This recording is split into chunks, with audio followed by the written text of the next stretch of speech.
Hello, my dear student. Welcome to our channel Jitu Sir Study Point.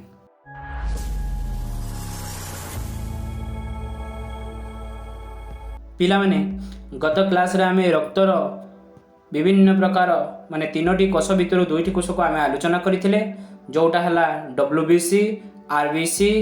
ଆଜି ଆମେ ଅଣୁଚକ୍ରିକା ବା ଯେଉଁଟାକୁ ଆମେ କହୁଛେ ଇଂରାଜୀରେ ପ୍ଲେଟଲେଟ୍ ତାକୁ ଆଲୋଚନା କରିବା।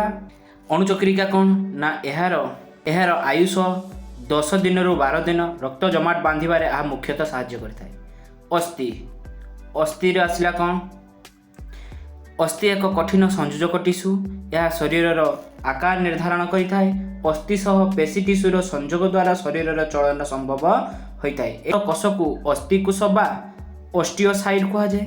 ଏହି ଟିସୁଟି ବେଶ୍ ଦୃଢ଼ ଓ ଟାଣ। ଏହାର ମାଟ୍ରିକ୍ସ କାଲସିୟମ ଓ ଫସ୍ଫେଟ୍ର ଯୌଗିକ ଉପାଦାନରେ ଗଠିତ। ଆଉ କ'ଣ ନା ଶରୀରର ଗୋଟିଏ ଅସ୍ଥିକୁ ଅନ୍ୟ ଏକ ଅସ୍ଥି ସହ ସଂଯୋଗ କରୁଥିବା ଟିସୁକୁ ଲିଗାମେଣ୍ଟ କୁହାଯାଏ। ଅର୍ଥାତ୍ ବୋନ୍, ଯେଟା ବୋନ୍ ଆମେ କହିବା କ'ଣ, ଯେଉଁଟା ଆମେ ବୋନ୍ କହିବା କ'ଣ କହିବା ବୋନ୍। ସପୋଜ ଏଇଟା ଗୋଟେ ବୋନ୍, ଏଇଟା ଗୋଟେ ବୋନ୍, ଯେଉଁଠି କନେକ୍ଟ ହେଇଛି ସେ କନେକ୍ଟଟା କ'ଣ କହିବା ଲିଗାମେଣ୍ଟ। ଲିଗାମେଣ୍ଟର ଏକ ନମନୀୟ ମଧ୍ୟ ମାଟ୍ରିକ୍ସ ରହିଥାଏ। ଏହା ତନ୍ତୁମୟ ଟିସୁ ଅଟେ। ଅସ୍ଥି ସହ ପେଶୀକୁ ସଂଯୋଗ କରୁଥିବା ଟିସୁକୁ ଟେଣ୍ଡନ୍ କୁହାଯାଏ। କ'ଣ କୁହାଯାଏ? ଟେଣ୍ଡନ୍। ଦେଖ ବୋନ୍ ଯେଟା ସଂଯୋଗ ହେଉଥିବ ସେଟାକୁ କ'ଣ କହିବା? ଲିଗାମେଣ୍ଟ। ଯେଟା ଅସ୍ଥି ଆଉ ପେଶୀ ମାନେ ମସଲ୍, ଯେଟା କୁହନ୍ତି ମସଲ୍ ଆଉ ହାଡ଼ର ଯେଉଁ ସଂଯୋଗ ଯେଟା ହେଉଛି ସେଟାକୁ ଆମେ କହିବା ଟେଣ୍ଡନ୍ କହିବା। ଟେଣ୍ଡନ୍ ବା ପେଶୀ ରଜ୍ଜୁ ଏକ ଅନ୍ୟ ପ୍ରକାରର ସଂଯୋଜକ ଟିସୁ। ଏହା ମଧ୍ୟ ତନ୍ତୁମୟ ଟିସୁ ଫାଇବ୍ରସ୍ ଟିସୁର ଅନ୍ତର୍ଗତ। ଏହା ଦୃଢ଼, ଅନମନୀୟ ଏବଂ କମ୍ ପ୍ରସାରଣଶୀଳ ହୋଇଥାଏ। ଓକେ, ତାପରେ ଆସିଲା କ'ଣ? ଏ ହେଉଛି ତାର ଅସ୍ଥିର ଅନୁପ୍ରସ୍ଥଚ୍ଛେଦର ଚିତ୍ର। ଆଉ ଏଇଟା କ'ଣ? ଅସ୍ଥିକୋଷ, ଯେଟା ମଝିରେ ଗୋଟେ ଗୋଲ ଆକାରରେ ଅଛି ତାକୁ ଆମେ ନ୍ୟୁକ୍ଲିୟସ୍ ବୋଲି କହିବା। ଏଇ ପୋଜିସନଟା ଦେଖ, ଏଇଟା ହେଉଛି ନ୍ୟୁକ୍ଲିୟସ୍। ଠିକ୍ ଅଛି, ଏଇଟା ହେଉଛି ନ୍ୟୁକ୍ଲିୟସ୍। ତାପରେ ପଡ଼ିବ ଉପାସ୍ଥି। ପିଲାମାନେ ତୁମେମାନେ ଜାଣିଥିବ ଉପାସ୍ଥି ବା କାଟଲେଜ୍, ଯେଉଁଟା ହାଡ଼ ସମ୍ପୂର୍ଣ୍ଣ ଷ୍ଟ୍ରଙ୍ଗ ସେଇଟାକୁ କହିବା ଆମେ ଅସ୍ଥି। ଯେଇଟା ଉପାସ୍ଥି କହୁଛେ, ଉପାସ୍ଥିର ଅର୍ଥ ନରମ ହାଡ଼। ନରମ ହାଡ଼ ପିଲାମାନେ ତୁମେ କେଉଁଠି ଦେଖିବାକୁ ପାଉଛ? ତୁମେ ନିଜ ଲକ୍ଷ୍ୟ କର, ତୁମ ନାକରେ ଯେଉଁ ହାଡ଼ଟା ଅଛି ସେଟା ନରମ ହାଡ଼, ତୁମ କାନରେ ଯେଟା ଅଛି ସେଟା ହେଉଛି ନରମ ହାଡ଼। ଦେଖିଏ ପଢ଼ିବେ ଜାଣିବା। ଅନ୍ୟ ସଂଯୋଜକ ଟିସୁମାନଙ୍କ ପରି ଉପାସ୍ଥି ମଧ୍ୟ ଏକ ସଂଯୋଜକ ଟିସୁ ଏବଂ ଏହା କୋଷତନ୍ତୁ ଓ ଆଧାର ଦ୍ୱାରା ଗଠିତ। ଉପାସ୍ଥିରେ ଥିବା କୋଷକୁ ଉପାସ୍ଥି କୋଷ କୁହାଯାଏ। ଏହାର ମାଟ୍ରିକ୍ସ ବା ଆଧାର ପ୍ରୋଟିନ୍ ଶର୍କରା ଦ୍ୱାରା ଗଠିତ। ଶରୀରରେ ଥିବା ଲମ୍ବା ଅସ୍ଥିର ଅଗ୍ରଭାଗ, ନାସାପଟ, ବହିର୍କର୍ଣ୍ଣ, ସ୍ୱରପେଟିକା, ଶ୍ୱାସନଳୀରେ ଭିତ୍ତି ପଞ୍ଜରା ହାଡ଼ ଇତ୍ୟାଦିରେ ଉପାସ୍ଥି ରହିଥାଏ। କାନରେ ଉପାସ୍ଥି ଥିବାରୁ ଆମେ ତାହାକୁ ବଙ୍କା କରିପାରୁ, କିନ୍ତୁ ହାତରେ ଅସ୍ଥିକୁ ଆମେ ବଙ୍କା କରିପାରୁ ନାହିଁ। ପିଲାମାନେ ତୁମ ହାତର ଅସ୍ଥିକୁ ବଙ୍କା କରିପାରିବ କି? ବଙ୍କା କରିପାରିବନି, କିନ୍ତୁ କାନରେ ତୁମେ ତାକୁ ମୁଡ଼ି ବଙ୍କା କରିପାରିବ କି ନାହିଁ? ଭାବିଲ ଦେଖି, ଏହି ଦୁଇ ଟିସୁ କିପରି ଅଲଗା? ନା ଚର୍ମ, ମାଂସପେଶୀ ମଝିରେ ଥିବା ରକ୍ତବାହୀ ନଳୀ, ଅସ୍ଥି ମଜ୍ଜା ଭିତରେ ଓ ସ୍ନାୟୁର ଚାରିଦିଗରେ ଅରିଓଲାର କନେକ୍ଟିଭ୍ ଟିସୁ ରହିଥାଏ। ତାପରେ କ'ଣ ହେଲା ନା ସଂଯୋଜକ ଟିସୁ ସାଧାରଣତଃ ଶରୀରରେ ବିଭିନ୍ନ ଅଙ୍ଗ ଭିତରେ ଥିବା ଖାଲି ସ୍ଥାନ ପୂରଣ କରିବାରେ ସହାୟକ ହେବା ସହିତ ଶରୀରର ବିଭିନ୍ନ ଅଭ୍ୟନ୍ତରୀଣ ଅଙ୍ଗ ଗୁଡ଼ିକର ସହଯୋଗ ଏବଂ ଟିସୁ ମରାମତି କରିବାରେ ସାହାଯ୍ୟ କରିଥାନ୍ତି। ତାପରେ ଆସିଲେ ପିଲାଏ, ଆମ ଶରୀରର ଚର୍ବି କେଉଁଠାରେ ଗଚ୍ଛିତ ହୋଇ ରହିଥାଏ? ଏଡିପୋଜ୍ ଟିସୁ କ'ଣ ଜାଣିଛ? ନା ସାଧାରଣ ଶରୀରର ଚର୍ମ ତଳେ ଓ ଆଭ୍ୟନ୍ତରୀଣ ଅଙ୍ଗମାନଙ୍କର ଅନ୍ତର୍ବର୍ତ୍ତୀ ବା ମଝି ସ୍ଥାନରେ ରହିଥାଏ। ଏହି ଟିସୁର କୋଷଗୁଡ଼ିକ ସ୍ନେହସାର, ଦାନା ବା ଫ୍ୟାଟ୍ ଗ୍ଲୋବ୍ୟୁଲ୍ ଓ ଭରପୁର ହୋଇଥାଏ। ଗଚ୍ଛିତ ଚର୍ବିର ଏହି ସ୍ତରଟି ଶରୀର ପାଇଁ ଏକ ତାପ ପ୍ରତିରୋଧକ ଭଳି କାର୍ଯ୍ୟ କରେ। ଏହି ଏଡିପୋଜ୍ ଟିସୁ ମଧ୍ୟ ସଂଯୋଜକ ଟିସୁର ଅନ୍ୟ ଏକ ଉଦାହରଣ। ବୁଝିହେଲା କି ପିଲେ? ଏବେ ପଢ଼ିବା ପେଶୀ ଟିସୁ ବା ମସଲ୍ ଟିସୁ। ପେଶୀ ଟିସୁର ସାଧାରଣତଃ ସଂକୋଚନ ଓ ପ୍ରସାରଣଶୀଳ। ଏହି ଶରୀରର ଅଙ୍ଗଚାଳନ ପାଇଁ ମୁଖ୍ୟତଃ ଦାୟୀ। ପେଶୀ କୋଷଗୁଡ଼ିକରେ କେତେକ ବିଶେଷ ପ୍ରକାରର ସଂକୋଚନଶୀଳ ପ୍ରୋଟିନ୍ ରହିଥାଏ। ସେହି ପ୍ରୋଟିନ୍ମାନଙ୍କ ଦ୍ୱାରା टिश्यूर संकोचन और प्रसारण घटी शरीर में गति संभव हुए। आम शरीरर निम्नलिखित 3 प्रकार पेशीकोष रही है। कौन ना रेखित, अरेखित, हृदपेशी। 3 प्रकार। एबे आमे क्या आलोचना करवा? रेखित पेशी। आम शरीर में अधिकांश पेशी आम निज इच्छा चालित हुए। आम इच्छा उपरि आम हाथ और गोड़ पेशीर गति निर्भर करे। एपरी पेशी को आमे अच्छैक पेशी बा वॉलंटरी मसल कहू।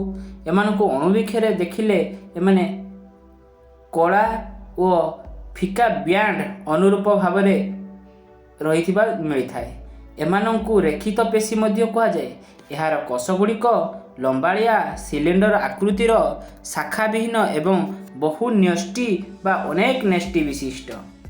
तापर कौन कला ना रेखित पेशी देखिबा आस। एथिरे मायोफाइब्रिल नामक एक प्रोटीन सूक्ष्मतंतु समांतर भाव में रही है। पुणी पेशी रे थिबा मायोफाइब्रिल रे मध्य अनेक गाढ़ कला बैंड बा फिका बैंड बा अनुरूप भाव में देखा जाए। ठीक अच्छे। पेशी भितर समांतर भाव रही समस्त सूक्ष्मतंतुरे से 2 प्रकार बैंड अनुरूप भाव एक लंब भाव में समग्र पेशीटी रेखित जनापड़े। रेखित बा ऐच्छिक पेशी मुख्यतः शरीरर विभिन्न अस्थि और उपास्थि सहित संयोग होई रही शरीर में विभिन्न अंग प्रत्यंगर संचालन कराइଥାଏ। हाथ, गोड़, जिह्वा, निगल इत्यादि रे यही पेशी देखा जाए। ठीक अच्छे। देख यार पिक्चरटा पिला मैंने एठी देई देइछि केमिति गोटे फिता टाइप रो मझिरे कला कला कला कला कला धड़ा बैंड बढ़िया अच्छी देखिपारछ। एटा होची रेखित पेशीर उदाहरण। आउ कौन एबे पढ़िबा अरेखित बा अनैच्छिक पेशी। पाकस्थली, खाद्यनली, रक्तवाहिनी नली गुड़िक पेशी मानकर संकुचन और प्रसारण आम इच्छा बंद हुए ना। तेणु एमानकु अनैच्छिक पेशी कहुए। जोटा आम इच्छा होता है आउ जोटा आम इच्छा होई न थाए। इच्छा जोटा हुए ऐच्छिक आउ अनैच्छिक आम क्या कहवा जोटा आम इच्छा हो नहीं थाए। जोटा पाकस्थली बा खाद्यनली तांको इच्छा से मैंने काम कर आमर कौन भूल से मानती नहीं। देख यारी भितर मझीरे गोटे गोल आकार जोटा हेड कहती ताको आम कौन कहवा नेस्टी। एटा होची अरैखिक बा अनैच्छिक पेशी। परिपाक नली जरायु आखिर स्वच्छ पटल एभली अनैच्छिक पेशी रही है। यही पेशीर कोषगुड़िक लंबा एवं प्रांत दुईटी धीरे धीरे सरू हो रही है। प्रत्येक कोष एक न्यष्टि विशिष्ट रेखित पेशी परी यही पेशी रे पटा पटा दाग बा बैंड न थाए। एणु एमानंकु अरेखित पेशी कहा जाए। तापर आसिला कौन हृद पेशी। कार्य दृष्टि यह अरेखित पेशी सदृश किंतु गठन दृष्टि रेखित पेशी बड़ी। यही पेशी रे थिबा कोषगुड़िक अनेक शाखा बाहरी परस्पर सह छंदाछंदी होई रहितिबारु सेही जागारे अंतर्विष्ट चक्रिका सृष्टि होता है। चक्रिकार रंग किभली? चक्रिका रंग कला। तेणु यही पेशी रेखित अटे। आसिला कौन हृदपेशी कोषर अनेक माइट्रोकॉन्ड्रिया। कौन हृदपेशी कोषर अनेक माइट्रोकॉन्ड्रिया थाए। जो हृदपेशी कोषटा अच्छी सेटा विभिन्न प्रकार माइट्रोकॉन्ड्रिया थाए। माने विभिन्न माने कौन भिन्न भिन्न माइट्रोकॉन्ड्रिया ना कौन ना अनेक है बहुत का माइट्रोकॉन्ड्रिया अच्छी। स्वयंचालित स्नायुतंत्र द्वारा यही पेशी नियंत्रित। से दृष्टि बा यह अनैच्छिक पेशी परी काम करिଥାଏ। यही पेशीर संकोचन प्रसारण जीवन सारा चली थाए। देख एटा जो गोटे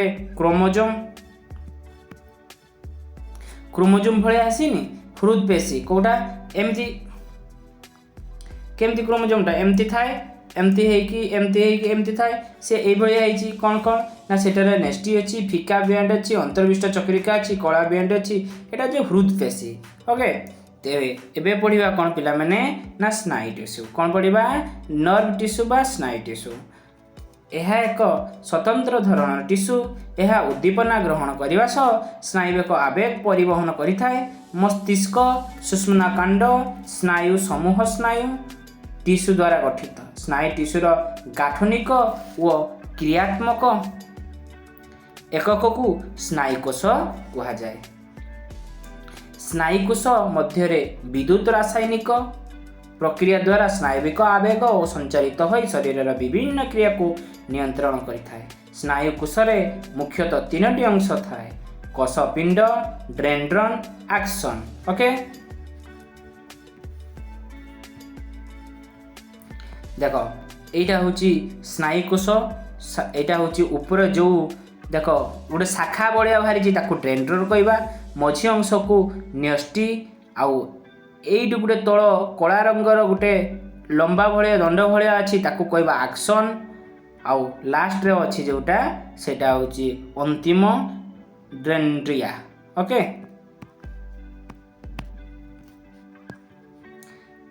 तापर ए स्नायुकोशर गठन करे आसला कौन ना कोषपिंड। यार आकार प्राय अंडा परी। स्नायुकोशर प्ररस को स्नायुपरस कह जाए। एथिरे न्यष्टि और अनेक निशल कणिका रही थाए।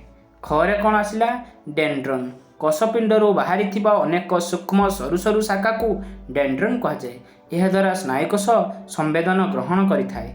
कौन करिथाए माने वार्ता जेटा कहते संवेदन। ठीक अच्छे, तापर आसला गरे कौन एक्शन। कोषपिंडर अन्य एक प्रांतरू बाहरी थिबा लंबा अंशटी को एक्शन कहते। मुझे तुमको पिक्चर देखई देछि। एक्शन नु शेष रे थिबा छोट छोट शाखा को अंतिम डेंड्रिया कह जाए।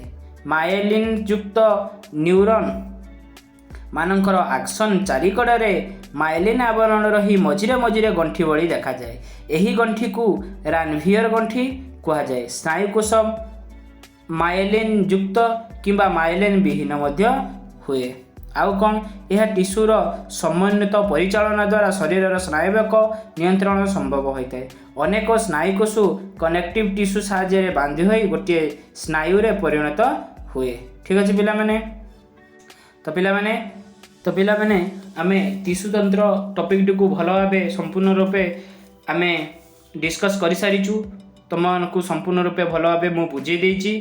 तुम मानकर किछि भी जदि प्रॉब्लम हुए तेबे कमेंट सेक्शन ले जणाइबा जमा भूलबेनी। मु निश्चित भाव तुमको रिप्लाई देवी। तो जदि सेशन टी मोर भल लागिथाए तेबे मोर ए वीडियो एवं चैनल टी को सब्सक्राइब करिया को जमा भूलबेनी।